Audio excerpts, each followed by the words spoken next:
Escucha En el Radar, episodio 11, temporada 2, con Henry Osorto Canales, asesor presidencial en seguridad, moderado por el periodista Rodolfo Colindres Erazo. Elimina los 5 tipos de dolor con Iboprodol Ultra, fórmula única. Saludos amigos, gracias por acompañarnos en este nuevo episodio del podcast En el Radar de Radio América. Hoy tengo el gusto de dialogar con el comisionado presidencial del Consejo de Defensa y Seguridad del Gobierno de la República, el comisionado Henry Osorto Canales, ampliamente conocido en el país con estos temas de la seguridad, un referente. ¿Qué tal está, comisionado? Gracias por acompañarnos aquí en este podcast En el Radar. Bueno, gracias a usted por la invitación. Bueno, estamos bien y a la disposición, como siempre, para explicar todas estas preguntas, para que las dudas que tenga el pueblo en relación a lo que se está viendo y lo que viene en nuestro país, para que ya tengamos un panorama totalmente claro, quién nos ha gobernado y exigir como ciudadanos que las nuevas autoridades cumplan el rol como debe ser de acuerdo a la ley. Quiero comenzar con algo, comisionado. Usted fue depurado de la policía, este fue un caso, hemos hablado bastante de esto. El gobierno actual lo contrata a usted como asesor. ¿Se considera eso como un reintegro suyo o no? No, bueno, mi contrato, la señora presidenta me contrató como, tal como usted lo dice, como asesor presidencial del Consejo Nacional de Defensa y Seguridad, por mis conocimientos, por lo técnico, nada más. Pero ya en la cuestión de reintegro, bueno, es un caso que uno debe agotar las instancias administrativas, y recordemos que estos despidos, esta masacre laboral que llevó a cabo el pasado gobierno, que fue la depuración de la policía, lo hizo con un fin de destruir los buenos policías y ensamblar en él una organización delictiva para que lo protegieran de los crímenes que él estaba cometiendo, como el narcotráfico y otros delitos conexos que se dan, como los asesinatos, los secuestros, violaciones y muchas cosas, y la extorsión, porque todo esto es crimen organizado, pero todo va hacia allá, hacia la misma organización magna que hay instalada en el país. Bueno, le preguntaba esto porque, dado el acercamiento, y si lo llamó la señora Presidente, en algún momento todos ustedes han hablado de reintegro. ¿Espera ser reintegrado en algún momento a la policía? Bueno, por cierto, mi caso ya hay una resolución de un juez que salió favorable, porque los fundamentos de derecho y la forma como hicieron el despido generalizado de todos los oficiales, policías, suboficiales, fue en una forma totalmente arbitraria, violentando los derechos laborales, tal y como lo tipifica el Código de Trabajo, entonces la Constitución de la República. Entonces creo de que estos derechos deben de ser restituidos a todos los oficiales, policías, clases que fuimos víctimas de este régimen criminal narcotraficante, y que hoy el tiempo nos está dando la razón con lo que está saliendo en Estados Unidos. Ok, hay una resolución de usted ya favorable para su reintegro, pero ¿esto es simbólico, es decir, fue reintegrado, o verdaderamente quiere volver a estar dentro de la policía? Bueno, recordemos que la sentencia es motivada y en la cual piden a las autoridades que todos los derechos que fueron violentados sean restituidos, como los sueldos dejados de percibir, los daños y perjuicios, vacaciones, todos los derechos adquiridos que no son negociables, igualmente la antigüedad en el grado y los grados que uno hubiera podido obtener dentro de la carrera policial. Recordemos que nosotros los oficiales es una carrera, no es, aparte de hacer un trabajo, es una carrera, que son 35 años que uno labora para jubilarse con un 90%. Entonces, y aquí obstruyeron este sacrificio que uno tenía, y lastimosamente sucedió esto porque fui el primer oficial que me opuse a este narcodictador, en la cual se lo dije públicamente que él era encargado de distribuir la droga a nivel internacional. Sí, pero antes de pasar eso, por el país.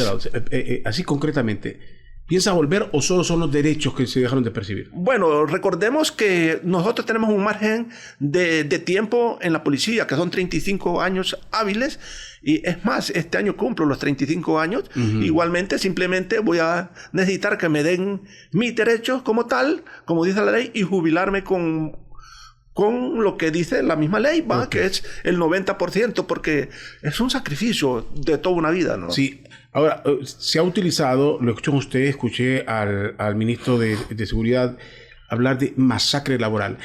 ¿Se puede decir que fue masacre en un 100% o es que la depuración en algún momento fue injusta en algunas partes y en otras era justificable, o el 100% de la depuración se puede considerar masacre?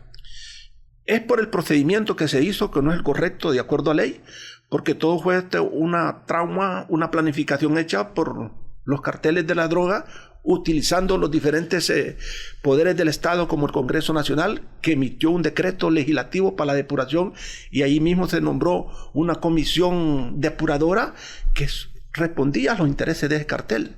Entonces, pero como dicen que la verdad siempre sale a luz, y lo que está saliendo en Estados Unidos es la verdad.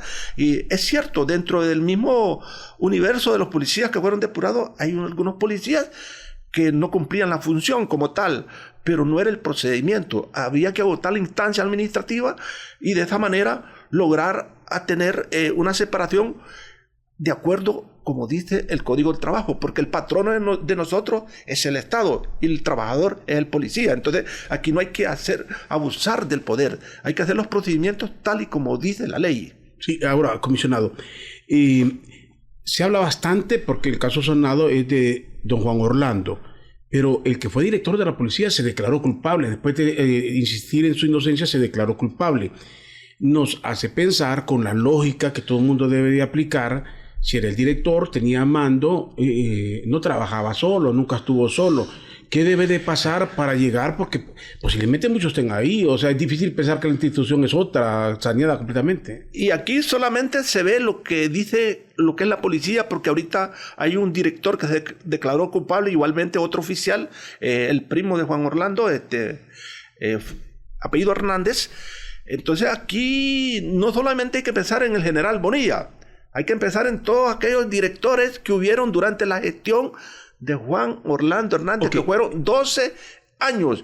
En esos 12 años hubieron cambios a nivel de cúpula, a nivel de jefes departamentales, igualmente en Fuerzas Armadas. Pero va más atrás. Yo creo que correcto, si la DEA dijo que desde el 2004, entonces habría que investigar si desde el 2004 se estaba moviendo la droga, ya habían directores de policía, ya había, o sea, la complicidad tenía que existir desde aquel momento. Como yo le he dicho, Rodolfo, este delito, para que se pueda mover de la forma como se movió, tiene que estar confabulado todas las autoridades estatales, especialmente ¿qué se debe hacer? Los engranajes de justicia. ¿Qué se debe hacer para sanear, para garantizar que se saneó y que no se ha quedado alguien ahí? Bueno, aquí lo más sabio y lo más correcto que debe hacer, y en este caso tiene, como dicen, la manga sobre la manga sobre la camisa, es el fiscal general. Debe hacer una investigación retroactiva hacia atrás, durante ese periodo que dicen los Estados Unidos, donde ellos tienen un expediente ya y donde ya están saliendo varios nombres, ¿va? En este sentido, se debe investigar no solamente a la Policía Nacional, Fuerzas Armadas, la lucha contra el narcotráfico, la ATI, Policía Militar. Si es más, la droga era custodiada por guardias de honor presidencial. Entonces, ¿quién era el general que estaba encargado de la guardia de honor presidencial? Esa es la pregunta que hay que hacerlo. Sí. Porque todos estos soldados salían con la venia de su comandante, ¿va? Lo dice Fabio Lobo. Sí. Y lastimosamente, quien le daba toda la información de inteligencia era el que estaba de ministro de Seguridad, Julián Pacheco, que primeramente fue jefe de inteligencia 4 años anteriores y después 8 años ministro de Seguridad, y era el presidente de la comisión depuradora. O sea, ellos son una célula del cartel de Sinaloa, esa comisión depuradora. Cumplían órdenes directamente y daban los nombres de oficiales que no eran afín y que se oponían a la actividad delictiva que ellos estaban desarrollando, y de esa manera, y había un cerco mediático bárbaro, muchos periodistas asalariados que habían, pues lastimosamente se llevaron de encuentro el trabajo, la labor que hacía el buen policía, y hicieron ver ante la opinión pública nacional e internacional que los malos eran los policías. Y aquí Los intelectuales vienen prácticamente del jefe de la inteligencia que tenían en ese momento. Ahora, le pregunto esto. Hay una tendencia donde el periodista siempre termina siendo el culpable. Yo no voy a hablar por todo el gremio, cada quien responde por sus actos, pero es que uno se basa en la información. Se supone que la información sale de los entes y es lo que se publica. Pareciera que hay mucho malestar con lo que se publica. El periodista tiene que agarrar lo que se publica, ¿no? No, yo entiendo la labor periodística y usted sabe que soy muy abierto a todos los medios de comunicación. Entiendo exactamente. Ustedes viven de la comunicación. Tienen que tener un salario, tienen que tener publicidad. Pero hay periodistas que conocen exactamente el meollo del asunto, de dónde vienen.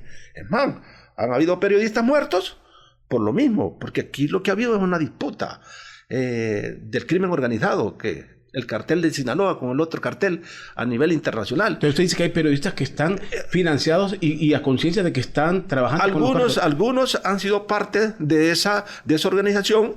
Igualmente pastores, curas,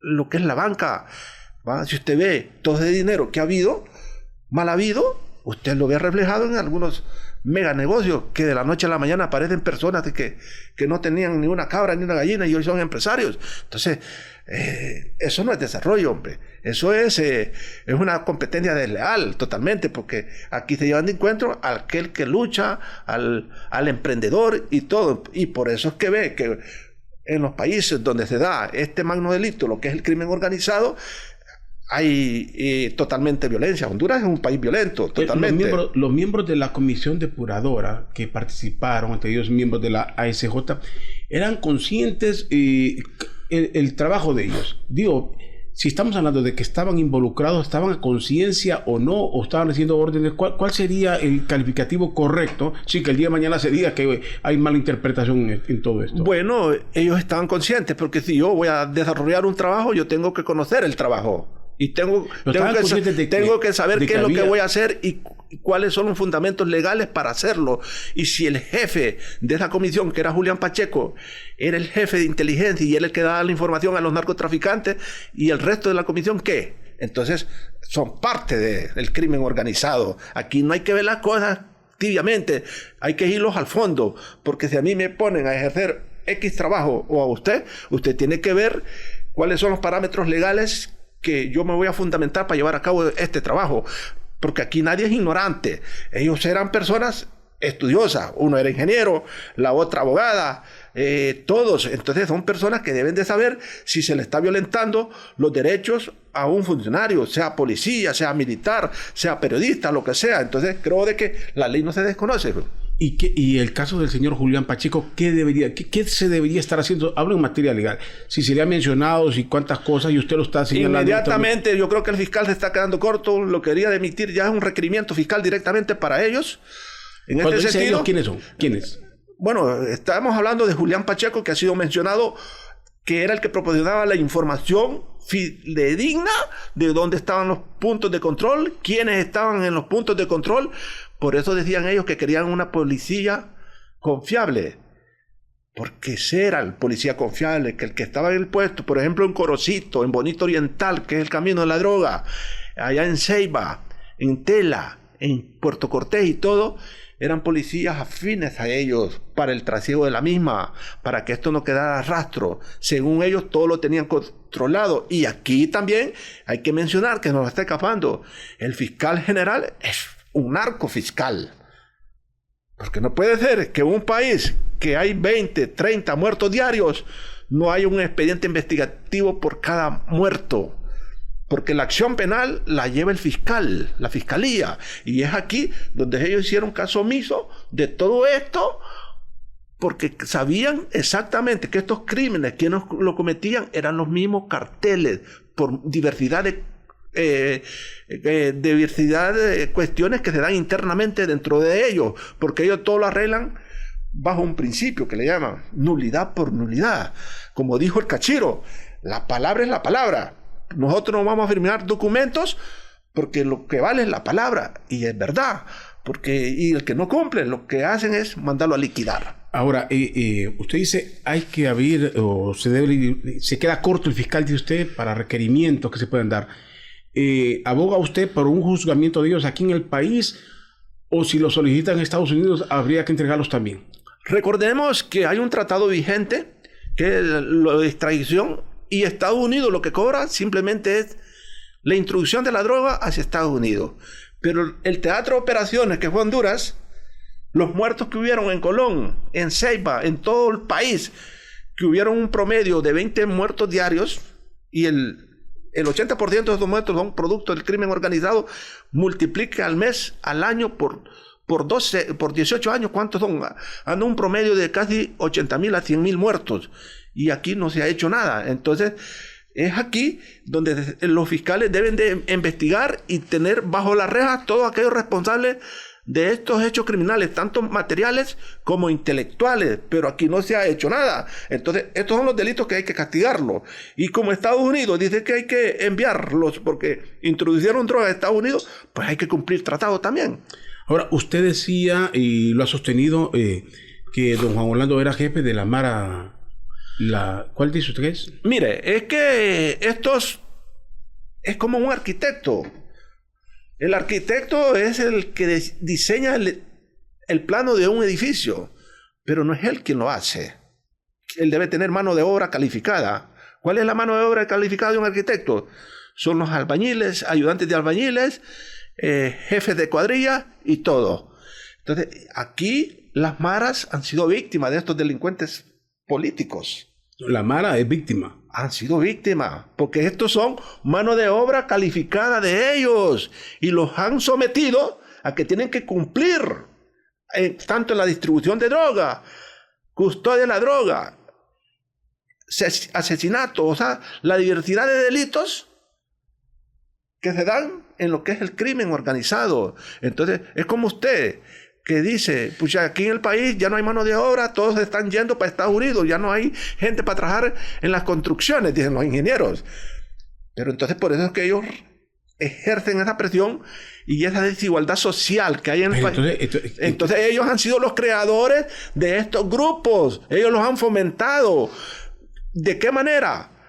Marginándolos, no educándolos, no mandándolos a las escuelas, que no tengan trabajos dignos para que se puedan desarrollar. Entonces, ¿qué es lo que hacen estos jóvenes? Si usted se va al Divino Paraíso, a todas estas zonas marginales, usted va a ver niños de 8, 9, 10, 11 años que aún no van a la escuela. Por lo mismo, porque es aquí donde debemos trabajar socialmente en la búsqueda de estos niños, recuperarlos y ir cortando ese guión delictivo que los políticos como Juan Orlando Hernández, esa era la visión que tenía, tener este país convulsionado totalmente. Comisionado, pero es que aquí hay algo que me confunde. Las maras no van a acatar una orden de nadie, menos de la autoridad, porque ellos actúan al margen de la ley.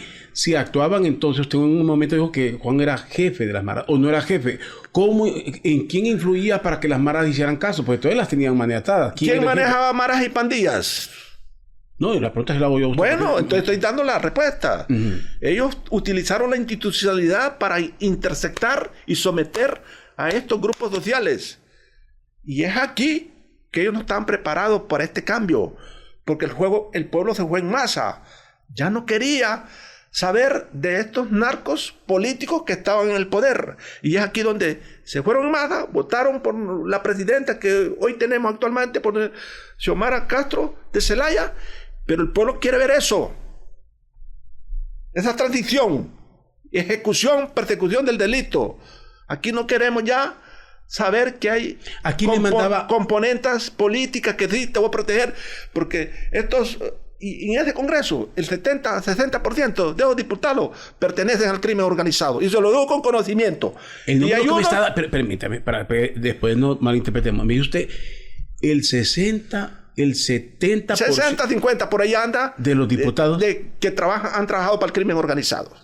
Y el crimen organizado no es que usted va a andar sicariando o va a andar pasando droga. Los utilizan para que metan leyes a favor de ellos.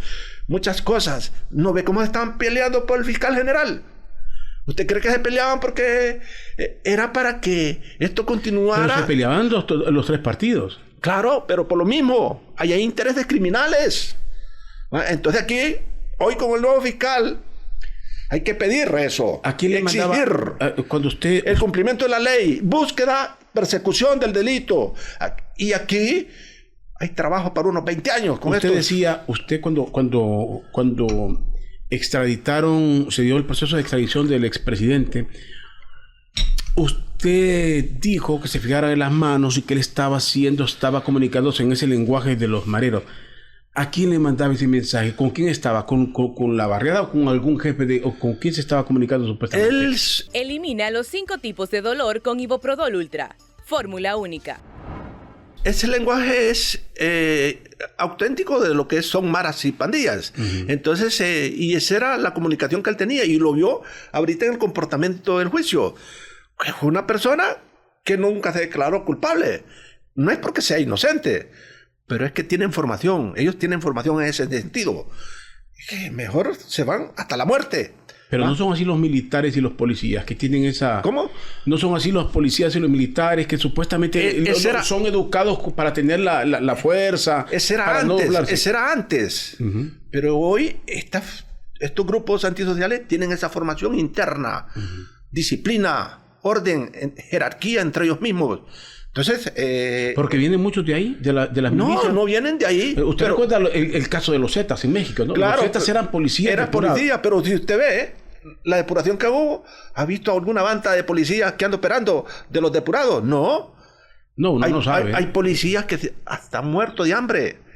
Los hijos tuvieron que sacarlos de las escuelas.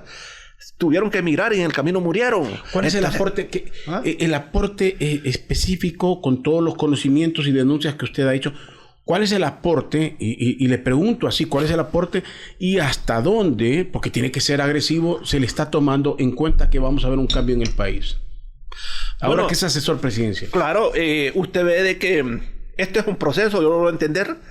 A mí se me hace más fácil porque conozco el teje y maneje tanto a nivel policial, a nivel investigativo y a nivel legal. Soy abogado ya. Entonces me he preparado y mi trabajo no es de hoy, de hace 40 años. Empecé ese trabajo. Es como usted, cuando usted empieza a conducir ya viejo, es manudo toda una vida. Pero si usted empezó a conducir desde que era niño, es un experto. Entonces, los panoramas, los escenarios... Eso no se invierte. En la lógica que cuando uno comienza a manejar más bien es más cuidadoso porque es temeroso, pero cuando ya puede es cuando se vuelve manudo porque abusa. No, pero son más, tienen mayor reflejo. Esas personas que aprendieron a manejar desde joven. Sí. Se lo digo con conocimiento. Muy bien. Igualmente, esto se aplica en todas las actividades de los trabajos. Muy bien, pero le preguntaba, así para no perdernos y quedar claro con la respuesta. Los cambios, no sé si se puede mencionar, que uno va a sentir, sí, aquí hay un cambio, cómo evitar que la institucionalidad, la policía, las Fuerzas Armadas, cómo evitar que todo esto se dé, ese aporte, qué tipo de cambios podemos ver que usted está sugiriendo ahí. Bueno, recordemos que este es un proceso, tiene que ser un proceso, y los procesos deben ser progresivos. Es más, para instalar este narcoestado, ¿cuánto cree que tardó? No solamente cuando él era presidente del Congreso y después presidente de la República, viene de que era secretario. 2004, que de 2004 no la era... investigación viene del 2004, supuestamente. Por el trasiego de drogas, pero estas bandas delictivas no empiezan traficando drogas, estos empiezan robando vacas. Sí. Robando caballos. Entonces el proceso, el proceso de usted es largo. Es largo. ¿Cuándo vamos a ver los frutos? No, ya hay que verlos, ya hay que empezar. Lo primero que hay que ver es una persecución legal de todos aquellos que han cometido delitos en el país y los que Estados Unidos los pida, que hay que remitirlos para allá. Hay que investigar, le pregunto, porque allá surgieron varios nombres. Unos puede tener razón, otros no, pero aquí cada quien defiende según el partido al cual pertenece, con que simpatiza. Delincuentes son todos. Los que han estado allá son delincuentes denunciando a sus compañeros.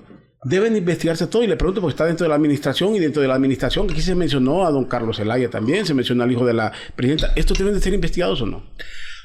Todos los que se han mencionado hay que investigarlo. Como dijo el fiscal, yo escuché una entrevista del fiscal, que se iban a investigar a todos. Entonces, tomémosle la palabra. 1. Y hay personas que no se mencionaron y forman parte del crimen organizado. Es que en el juicio, Rodolfo, a que lo entienda, los fiscales lo que dieron a entender ahí solamente es para que el jurado comprendiera de que Job fue presidente de Honduras y Honduras donde quedaba ubicado, y empezaron a hacer los nexos con narcotráfico, y en narcotráfico la posesión de armas para llevar a cabo ese delito y los 13 cargos que le pusieron. Pero esto no significa que solo esa prueba tenían. El juez tenía, es más, solo de escuchas, de material digital, de vídeos, son 350 horas que tenían, más la prueba documental, más prueba testifical y todo. Nada más que si hubieran querido presentar todas las pruebas ante el jurado, creo que los hubiera agarrado Navidad todavía. Entonces, lo único que querían dar a entender y demostrar los cargos que se le están imputando a Juan Orlando Hernández. Sí.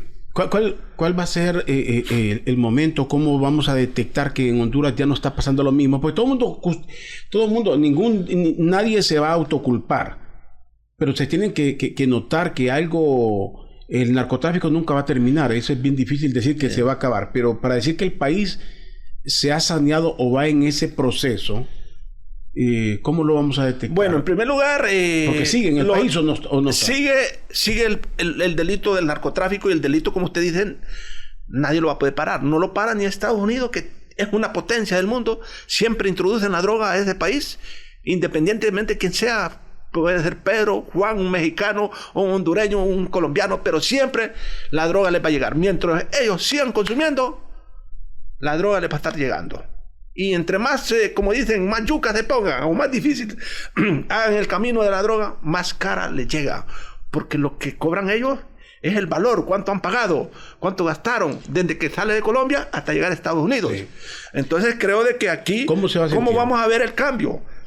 Vamos a ver, en el cambio, es que aquí es fácil. Simplemente que el funcionario de las diferentes instituciones no se involucre con los criminales, va a trabajar para el pueblo. Entonces vamos a ver que no van a haber muertos, va a haber mayor control, mayor seguridad, mayor inversión, el dinero va a sobrar, ¿va? En este sentido, para muchas obras. Y aquí hay mucho capital oscuro que se puede ser detectado e invertido en todas las deficiencias que tiene el país a nivel social, de vivienda, de calles, de escuelas, educación, una verdadera salud, ¿va? Que tengamos hospitales en los 18 departamentos, no solamente en Tegucigalpa, con todas las especialidades, para que de esta manera el pueblo tenga donde acudir cuando se enferme. Comisionado, ¿dónde siente usted que puede servir más? ¿Ahí donde lo tienen como asesor presidencial, o usted, con su conocimiento, podría ser director de la policía o ministro de seguridad en un momento determinado? ¿Ha pensado en eso? ¿Lo aspira o no? He pensado en muchas cosas, porque hay veces que hay mucho material humano, y no solo de mi persona. Yo conozco muchos compañeros que son una enciclopedia, que deberíamos de explotarlos. Sí, pero su aspiración. Cuénteme primero de su aspiración. En este sentido. Y aquí, cuando vemos las cosas que están pasando y uno las sabe, se siente impotente. Pero esto no depende de mí. Sí, pero su aspiración. Le pregunto, lo que usted aspira. Así. Yo lo que aspiro es que Honduras tenga verdaderos funcionarios. No, yo sé, lo aspiramos todos. Y yo le pregunto personalmente. Si usted me pregunta a mí, ¿a dónde quiero llegar? Un puesto donde uno tenga toma de decisiones. ¿Y cuál es ese puesto? Bueno, podría ser X oficina, donde en verdad llamemos aquí a un fiscal de Colón, de Atlántida, de todo el corredor de la droga 1-5, armar equipos de trabajo, tanto de policías, investigadores, de las diferentes agencias, y empecemos a meterle. ¿Pero esa oficina de qué institución? Tiene que ser una oficina de seguridad, una combinación entre Fuerzas Armadas y Policía Nacional. ¿Un ente nuevo? ¿O dentro de la policía? Dentro de lo mismo, con el mismo presupuesto. Aquí usted no necesita más presupuesto.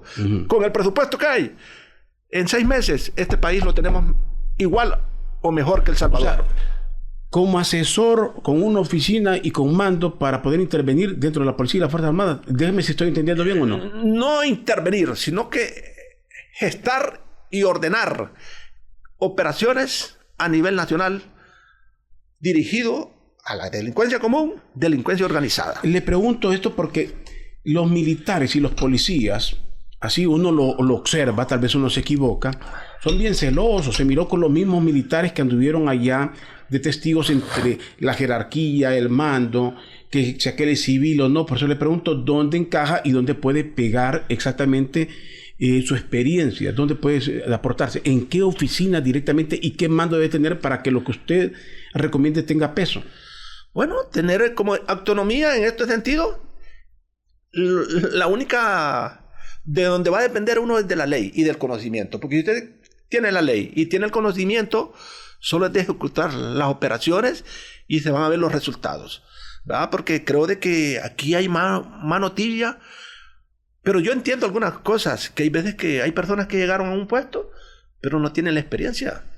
No han sido de calle. Donde a uno le tiene la experiencia es en la calle. Cuando usted fue patrullero, cuando anduvo a pie, conoce las aldeas, conoce los caseríos, que antes conocía una persona que era un robavaca y hoy es narcotraficante. ¿Cuál fue el proceso que tuvo? Esto y esto y esto y esto y esto. Entonces se le más fácil y esto no lo sabe un fiscal. Entonces yo lo estoy interpretando claramente. Usted aspiraría a ser el director de la policía. Porque usted me dice, si anduvo en la calle, bueno, le voy a decir, si yo fui reportero, anduve en la calle como periodista, redactor, estuve en todo esto, obviamente aspiro a ser director. Bueno, entonces no es que usted es que aspiro, simplemente que los conocimientos de unos se apliquen exactamente donde están los problemas. Y esperar las soluciones, porque quien va a ser el beneficiado va a ser el pueblo. Sí, porque, yo le decía por lo difícil que es la institución donde aceptar una orden de alguien que no tiene la jerarquía, pero mando, esto ya va a ser, grado, es bien complicado. Ya va a ser, esto es una decisión de la presidenta, porque ella es la máxima autoridad en este sentido, ¿va? Y ella tiene que ordenar esto para que en verdad debe funcionar, pero como usted dice, es difícil desarticular, porque hay veces que en las instituciones hay muchas personas que aún han sido afines a los que hoy están en Estados Unidos. En lo personal le pregunto a usted, dicen que no hay mal que por bien no venga. Al haber sido depurado, se imaginó que iba a dar la vida, iba a dar esta vuelta, se miró como asesor presidencial. Al final, la vida le terminó sonriendo. ¿Cómo siente esa experiencia? Mire, desde el día que me dieron el sobre, yo di una entrevista. Pero antes yo lo había dicho que Juan Orlando Hernández era parte del crimen organizado y por eso fue el motivo de mi separación, para que tengamos más o menos la secuencia. Y después yo empecé a dar una entrevista. Estratégicamente di una entrevista. Quería conocer todo lo que venía y lo que le iba a pasar al expresidente, que iba a llorar, que le iba a pasar con creces, pero yo sabía por qué lo decía. Yo fui articulando todo estratégicamente con muchos amigos de agencias internacionales para que esto, lo que hoy el pueblo de Honduras está viendo, es producto de un trabajo fino, estratégico, de inteligencia, que le pusimos una contrainteligencia porque él tenía coactadas las instituciones. Aquí no podía ir usted ante un fiscal. Es más, un día me llamó la directora de lucha contra el narcotráfico, Soraya Calex. Me dice, mira, y lo escuché dando una denuncia de narcotraficante, necesito que usted venga a mi oficina. ¿Sabes qué, Soraya? Yo le tengo confianza con ella porque cuando ella empezó como fiscal en Lloro, cuando se abrió el Ministerio Público, cuando Edmundo Orellana era fiscal, la mandaron a Lloro a ella. Tuvo 3 meses, yo ahí la conocí, yo era el jefe departamental siendo teniente. No, amiga, le digo yo, si usted quiere, véngale, porque ya sabía, pues, porque me tenían una trampa ahí, ¿va? Entonces, yo así fui con ella. No, si usted quiere, venga. Yo le doy la información. Yo sabía que ella me mandaba, porque ya Juan Orlando ya le había mandado decir que me llamara, para que yo empezara a decirle los nombres y empezar a mandarme a liquidar. Entonces, como uno maneja todo esto de inteligencia, contrainteligencia, entonces, Dios me ha guardado, me persiguió Juan Orlando, me puso gente que me siguiera y ya tenía equipos selectivos para... ¿Quién sería el segundo después de Juan? Digo, siguieron a Juan. Si nos quedamos ahí, diríamos que aquí se acaba todo porque Juan era el cerebro y era todo. ¿O hay un segundo que también usted le esté siguiendo la pista? Bueno, recordemos que esto es un delito transnacional. Aquí no necesariamente... Pero hablemos del país. No necesariamente tiene que el jefe... Él dominaba el istmo prácticamente desde Colombia, 7 países. Colombia, Panamá, Costa Rica, Nicaragua, Honduras... alguna droga pasa por El Salvador, otra no, Guatemala y México, pero él prácticamente se había convertido en el coordinador Sí, por su figura política. ¿Quién hereda actualmente eso? Juan Orlando. No, ¿quién lo hereda? Ya él está, Bueno, ya él está se preso. fue. ¿Quién podría Hoy desconocemos políticamente quién puede ejercer esa labor, porque el narco lo que busca es un político, porque es el que tiene el poder y poder poner las piezas en las instituciones. Pero en esa, es que quiero llegar a eso, comisionado. Usted le siguió la pista a Juan Orlando, sabía lo que estaba haciendo, pero no visualizaba un segundo alguien que iba con él, no visualizó. Bueno, el jefe de inteligencia. El de la policía, ¿me está hablando? No, el jefe de inteligencia. ¿A quién mencionan en el juicio como jefe de inteligencia? Esos eran los estrategas de acá en la zona de operaciones. Igualmente, uno que fue ministro de defensa, ¿va? Esos eran los estrategas. Ellos eran que ponían todas las piezas y coordinaban todo. Y los generales que fueron a hacer de testigos allá eran parte de. Entonces, esos generales, entonces usted los mira que son culpables y está parte del sistema criminal de Juan Orlando Hernández. Ellos sabían todo. Y ellos fueron los actores intelectuales para depurar todos los policías, poner fiscales, poner jueces, poner magistrados, porque aquí todo el mundo se confabuló. Igualmente en la Corte Suprema, pues el presidente de la Corte formó parte de, también el expresidente. Aquí no hay que decir las cosas con temor. Si uno nos enfrentó, hay que terminarlos de rematar. O sea que esos militares, lejos de andar ayudándose, se andaban protegiendo ya. No protegiendo, pasando droga. En el juicio, Leo. Los que fueron allá a testiguar. No, ellos, lo que pasa es que ellos son leales a su capo. Les valió irse de gran parte, dice usted. Son parte de, porque eran el brazo derecho de Hawk y él era el capo. Ajá, es como que agarraron al Chapo Guzmán y van a ir todos allá. Entonces, es más, y esos testigos lo que fueron fue a hundirlo. Porque nunca esperaron lo que la fiscalía tenía. Pero entonces, siendo así, concluyamos, si eran parte de, entonces tiene que haber un proceso contra ellos, como se está anunciando. El fiscal debe de poner oficios, medidas cautelares, requerimientos fiscales para una investigación y evitar que salgan del país. Así de sencillo, evitar que salgan del país. Porque estos son los responsables del río de sangre que Honduras ha tenido. Y toda esta plataforma aún sigue funcionando. Si usted ve muertes selectivas de drogas y todo, si usted va a X barrio, lo menos que hay son 3, 4 puntos de venta de droga. Eso es una plataforma que ellos instalaron. Sí, comisionado. Bueno, vamos a finalizar acá, pero quiero vamos a tener oportunidad de dialogar en otros programas. Quiero concluir en algo porque uno tiene que preguntar, ¿todos los depurados entonces recuperan su puesto o su dignidad, sus derechos? Pero nos quedamos con eso, y usted mismo decía, ahí quizás no el universo total, ¿qué garantía va a tener el pueblo hondureño de que ahora los que habían sido depurados retoman? No hablo de usted, hablo de no general. Necesariamente tienen que regresar a la policía, porque hay oficiales. Y se fueron unos y quedan otros. No, hay policías, oficiales que ya cumplieron el tiempo útil. Pero los daños y perjuicios tienen que ameritan una investigación todo. ¿Usted estaría de acuerdo con investigar a usted? Claro que sí. Porque aquí no es de que los vamos a ir todos en el mismo costal. Sí. El malo es malo, el bueno es bueno. Pero si usted los violaron los derechos, sea por malo o por bueno, pero no es el procedimiento. Sí. Tienen que restribuirle los derechos. Sí. Y ahí nomás, bueno, aquí tantos derechos, continúe su vida normal. ¿Va? Sí, yo le decía, si a usted le dicen, ok, usted está participando, pero usted denunció, pero también tenemos que investigar. Claro que me investigue. ¿Usted cree que no me investigó? ¡Me buscó todo! No, pero ya me está diciendo que aquí ellos eran un cártel. En la actualidad. Pero ellos buscaban todo, porque ellos querían justificar la acción. Si te encontraban un delito, ni cosa mejor. Porque allí justificaban que era cierto lo que ellos estaban haciendo. ¿Está dispuesto usted, concluyamos, está dispuesto usted a seguir denunciando si ve en esta administración para la cual usted está prestando un servicio, si ve algo, lo va a denunciar aunque le cueste el puesto o...? Mire, Rodolfo, para que usted y los que nos van a ver y los van a escuchar, la presidenta Xiomara, ella me llamó y me dijo, comisionado, yo lo llamo. Necesito que usted esté a la par mía asesorándome, porque usted es una persona valiente, de valor. Denunció y sigue denunciando. Eso es lo que yo quiero, que me digan la verdad, conocer la verdad y tomar las decisiones. Entonces, si ella me pidió eso, pues no me... ¿Se atrevería usted a decirle si mira un caso de un familiar de ella? el esposo, el hermano, el cuñado, porque ella, y aquí creo que están confundiendo, porque quien ejerce la función como presidente es ella.